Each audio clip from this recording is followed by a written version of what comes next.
자, 이제 경제학 약술 강의 시작하도록 하겠습니다. 이제 여러분 저와 같이 그 8번에 걸쳐서 이 외교원과 관련된 기출문제, 그리고 이제 기출문제에 대한 해설을 개략적으로 말씀을 드리고, 그 다음에 이제 관련된 개념을 이제 숙지하면서 경제학의 이제 비슷한 유형의 약술 문제를 좀 대비하는 그 시간을 갖도록 하겠습니다.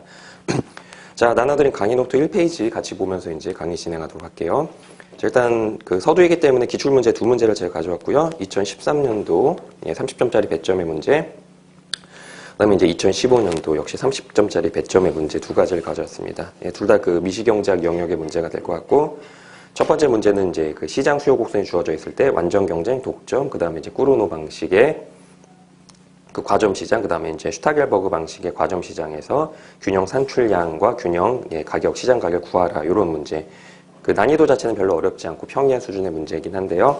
좀 계산을 실수하신다거나 그럴 가능성이 있고요. 그 다음에 이제 기본적으로 약술이기 때문에 답만 다 맞췄다고 점수가 나가진 않습니다. 풀이 과정이라든가 그 과정상에 들어가는 경제학적 의미를 제대로 기술을 해주셔야지 점수가 다 나갈 수 있겠죠.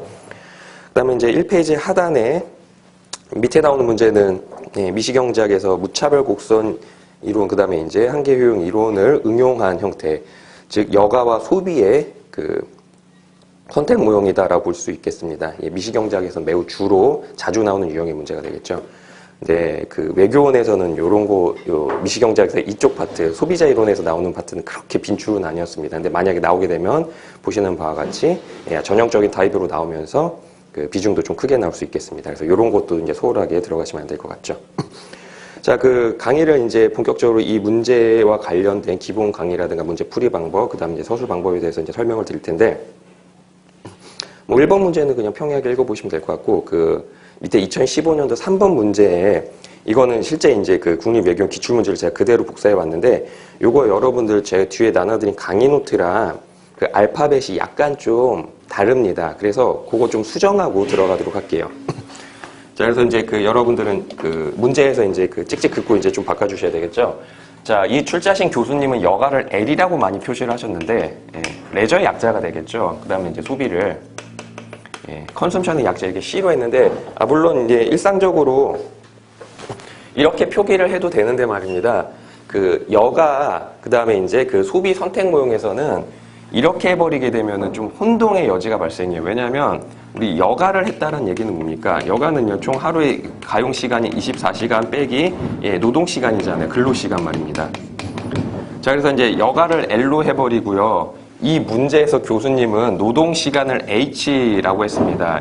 이거 hour라고 이렇게 했죠. H라고 했는데, 근데 문제는 그 일상적으로 많이 쓰이는 이제 그 미시경제학 교재라든가 아니면 다른 유형의 시험에서는요, 노동시간을 L로 표시하는 게 관행이에요. 일반적으로. 노동시간을 L로 표시합니다. 이거잖아요. 이거고, 여가를 H로 표시하는 게 일반적인 관행이에요. 그래서 저 역시도 그러한 관행에 맞춰서 강의 노트에 해설서를 그렇게 작성했기 때문에 여러분들 요거를 좀 조심해 주시면 좋을 것 같습니다. 그러니까 여러분들 이제 나중에 실제 이 문제, 나중에 기출문제 푸실 때 헷갈리실까봐 제가 문제를 그대로 따왔는데, 이제 저와 같이 강의를 진행할 때는 여가를 H로 좀 바꿔주시기 바라겠습니다. 그래서 얘를 대문자 H로 좀 바꿔주시면 좋을 것 같고요. 그래서 이제 얘가 이제 여가는 이제 앞으로 H다. 그래서 여러분 좀 문제에서 표기를 좀 수정을 해주셔야 될 것 같습니다. 노동시간을 L로 가겠습니다. 노동시간을 L로 간다라고 좀 바꿔주시면 될 것 같고요. 자, 그 다음에 이제 그 소비자 A의 효용함수가 나와 있는데, 그 흔히들 많이 쓰이는 이제 콥 더글라스 효용함수입니다. 게다가 또 1차 동차네요. 그래서 이 1페이지 하단의 문제에서 보시게 되면 어떻게 나와 있죠? L에 3분의 2승이 되어 있고, 그 다음에 이제 C에 3분의 1승 이렇게 나와 있는데, 다시 이것도 좀 수정을 좀 해주셔야 될 것 같아요. 전형적인 이런 여가 소비 선택 모형에서는요, 이거 기본적으로 가정이 들어갑니다. 즉 뭐냐면 여기서는 소득이 곧 소비가 되는 거예요.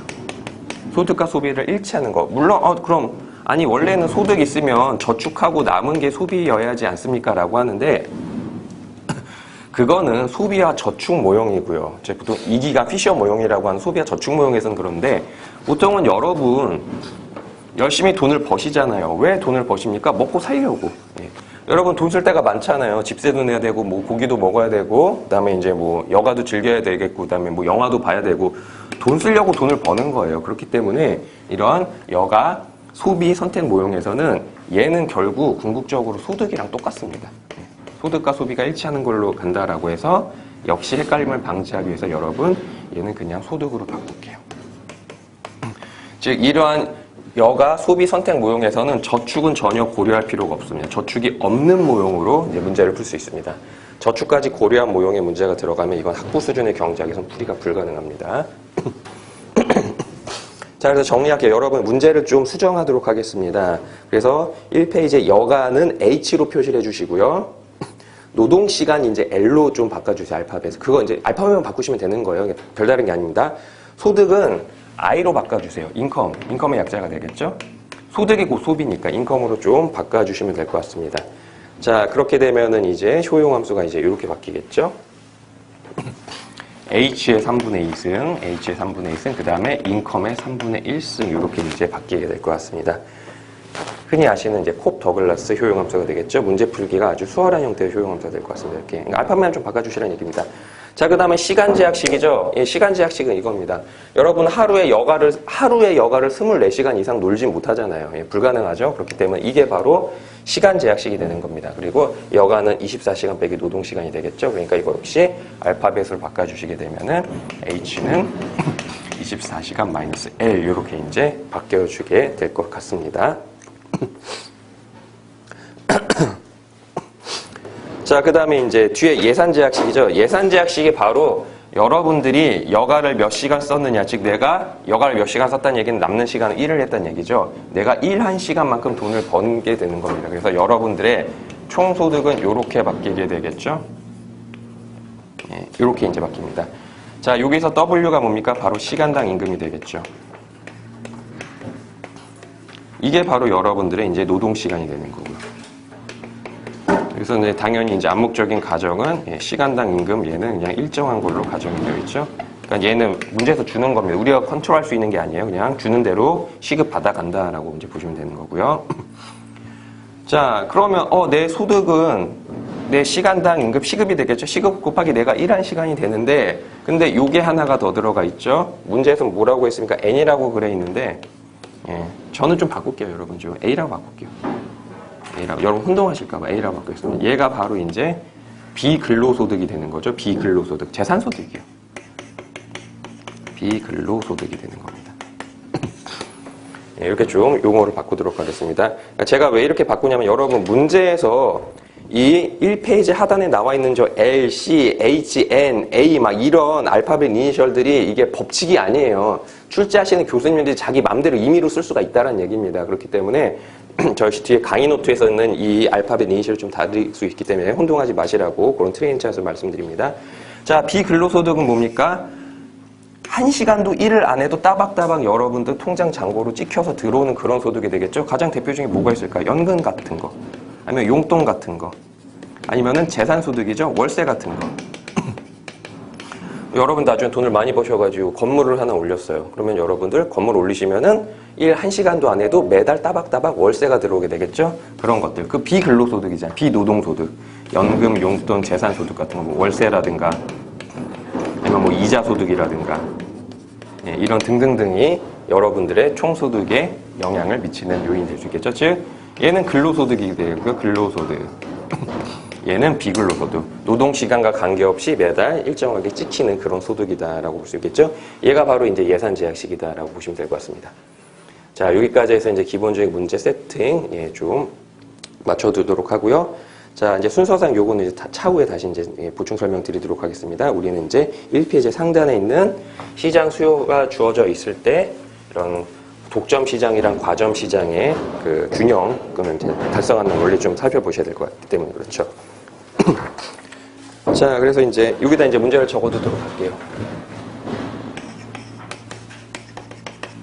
1문이죠. 자, 시장 전체 수요함수는 어떻게 되어 있습니까? 예. 100-P 이렇게 들어가 있죠. 근데 문제에서는 이제 Q는 100-P 이렇게 들어가 있는데 여러분들 얘는 좀 역수함수로 바꿔주시는 게 좀 도움이 될 수 있습니다. 역수함수로 바꿔주시는 게. 즉 어떻게 되는 거죠? P랑 Q의 위치를 바꿔주시면 돼요. 즉 어떻게 됩니까? P는 실제 여러분 문제를 푸실 때는 이렇게 역수함수죠. 이걸로 바꿔주셔서 푸셔야지 계산 실수를 방지할 수가 있습니다. 자, 왜 그러냐면요. 이 꾸르노 모형에서는요. 얘가 변화할 때 시장 전체에 기업들이 만들어낸 생산량이 변화하면 그거에 따라서 시장 가격이 종속적으로 바뀌기 때문에 그렇습니다. 그러니까 생산에선 이렇게 돼요. 여러분 소비에선 다르죠. 소비에서는 여러분 소비자들이 완전 경쟁에 직면하고 있다 그러면 시장 가격에 따라서 자신의 적정 수요량이 변하잖아요. 그렇기 때문에 소비자 파트에서는 얘가 독립변수고 얘가 종속변수였어요. 시장 가격이 변하면 비싸지면 내가 조금 사고 싸지면 많이 사는 거였는데 이런 꾸르노 모형을 기본으로 하게 되는 이런 생산 측면 입장에서는 물건이 많아지게 되면은 개시장 가격이 낮아지게 되는 이런 특성을 보인다라는 얘기입니다. 그래서 여러분 이런 거 있잖아요. 농부의 역설. 풍년이 들었어. 그래서 쌀이 정말 많이 나왔어. 그러니까 쌀이 흔해지니까 쌀 가격이 하락하잖아요. 쌀 가격이 하락하게 되는 이런 상황이 발생할 수 있겠죠. 즉 1차 산업이라든가 농업이 되겠죠. 이런 산업 위주에서는요. 보시는 것처럼 시장 전체 기업들이 만들어낸 생산량이 그 시장에 이 제품의 시장 가격에 영향을 줘버린다라는 겁니다. 즉 그렇기 때문에 1차 산업 위주였던 사회에서는요. 얘가 독립변수가 돼요. 그리고 그거에 따라서 시장 가격이 변화하게 되는 종속변수가 되는 겁니다. 그렇기 때문에 문제를 풀이하실 때는요. 계산 문제 푸실 때는 이런 식으로 얘가 X의 역할을 하고 얘가 Y 역할을 해야 되잖아요. 그렇기 때문에 독립변수, 종속변수를 표현할 수 있는 시장 전체 수요함수를 바꿔주셔서 이렇게 P에 대한 형태로 풀이를 해주셔야지 계산을 틀린다거나 그런 헷갈림이 없을 수 있겠죠. 자, 이게 이제 기본적인 2013년도 문제에 구성이 되겠고요. 자, 이런 상황에서 시장 전체 수요함수가 이렇게 나와 있죠. 그려보도록 하겠습니다. 자, 그럼 여기가 이제 시장 전체 거래량이 되겠죠. 그 다음에 시장 가격이고, 자, 시장 전체 수요 곡선 그려볼까요? 아주 간단하게 그려지겠죠. 이렇게. 자, X절편 100 나오고요. Y절편 100 나온다는 거 여러분 아주 이제 수월하게 이제 그리실 수 있을 것 같습니다. 자, 그럼 이 상황에서 완전 경쟁 시장이랑 독점 시장이랑 과점 시장에서 시장의 최종 균형점이 어떻게 도출될 것이냐, 이게 다 일단 그림으로 설명드릴 수 있겠죠? 첫 번째 케이스. 완전 경쟁 시장 아주 간단하죠. 자, 완전 경쟁 시장에서는 여러분 익히 아시는 것처럼 시장 전체 수요 곡선이랑 시장 전체 공급 곡선이 만나는 여기가 균형점이 되겠죠. 자, 근데 시장 전체 공급 곡선은 어떻게 도출합니까? 시장 전체 공급 곡선이요. 즉, 이 시장에서 물건을 만들고 있는 기업들의 공급 곡선을 수평으로 합해 주셔야 되겠죠. 그래서 굳이 기호로 쓰자면 이렇게. 이거 시그마 기호인 거 아시죠? 다 합산한다는 얘기입니다. 그리고 이 SI는 individual firm의 공급 곡선이 되겠죠. 즉, 개별 기업의 공급 곡선 수평으로 합산해 주셔야 돼요. 그럼 이거죠. 예를 들면, A라는 기업의 공급 곡선 이렇고요. B라는 기업의 공급 곡선 이래요. 자, 근데 시장 가격이 6입니다. 자, 그러면 A는 당연히 요만큼 생산을 할 테고요. B는 요만큼 생산을 하겠죠. 자, 그럼 시장 전체 생산량은 얘네 둘만 있다고 전제하면 A 더하기 B죠. 1로 와야 되겠죠. 그러니까 요 B의 생산량에다 A를 더 더해주시면 6이 되겠죠. 얘는 시장 전체. 이런 식으로 수평으로 합산한다라는 얘기입니다. 그렇기 때문에 완전 경쟁에 가까우면 가까울수록 이 기업들의 숫자가 많아지잖아요. 계속 들어오니까 계속 이렇게 완만해집니다. 그래서 완전 경쟁에 직면한 기업은 시장 전체 공급 곡선이 훨씬 더 완만한 형태로 들어간다라는 걸 이제 보실 수가 있겠죠. 자, 요건 경제 원론의 수준의 얘기인데, 자, 그런데 여러분 익히 이제 다 기본 강의에서 그 학습을 하셨을 테지만, 자, 그렇다면 개별 기업의 공급 곡선 어떻게 도출합니까? 개별 기업의 공급 곡선. 완전 경쟁 시장에서 개별 기업의 공급 곡선은요, 바로 그 기업의 한계 비용 곡선과 일치하고 있음을 확인을 하실 수가 있겠습니다. 즉, 이게 이제 개별 기업의 산출량, 시장 가격, 그 기업의 한계 비용 곡선이 이렇게 존재하고 있는데, 자, 시장 가격 이렇게 완전 경쟁이니까 개별 기업은 이 시장 가격에 영향을 줄 수가 없어요. 얘 가격 수용자죠. 자, 이렇게 시장 가격 이렇게 고정된 상황에서 이 기업은 당연히 여기서 자신의 최적 생산량을 가져가겠죠. 여기서 더 만들면 어떻게 됩니까? 더 만들면은 그 기업이 추가하는 비용은 요 사다리꼴, 하얀색 사다리꼴인데, 더 만들었을 때 그 기업이 얻게 되는 한계의 수입은 요 노란색 직각사각형 면적이잖아요. 즉, 얘를 손해보게 되는 거예요. 더 만들면. 자, 그렇다 덜 만들면 어떻게 됩니까? 덜 만들면은 이 기업은 요 사다리꼴 면적만큼 비용을 절감하겠죠. 근데 매출액은 얼마가 줄어드는 겁니까? 역시 요 노란색 직각삼각형 면적만큼 매출액이 줄죠. 절약한 돈보다 매출액이 줄어든 돈이 더 크다. 그렇다는 얘기는 고로 요만큼 돈을 더 벌 수 있는 기회를 날려먹었다라는 얘기잖아요. 즉 한계 비용이랑 시장 가격이 만나는 여기가 이 기업의 최적 산출량인 걸 알게 됐으니까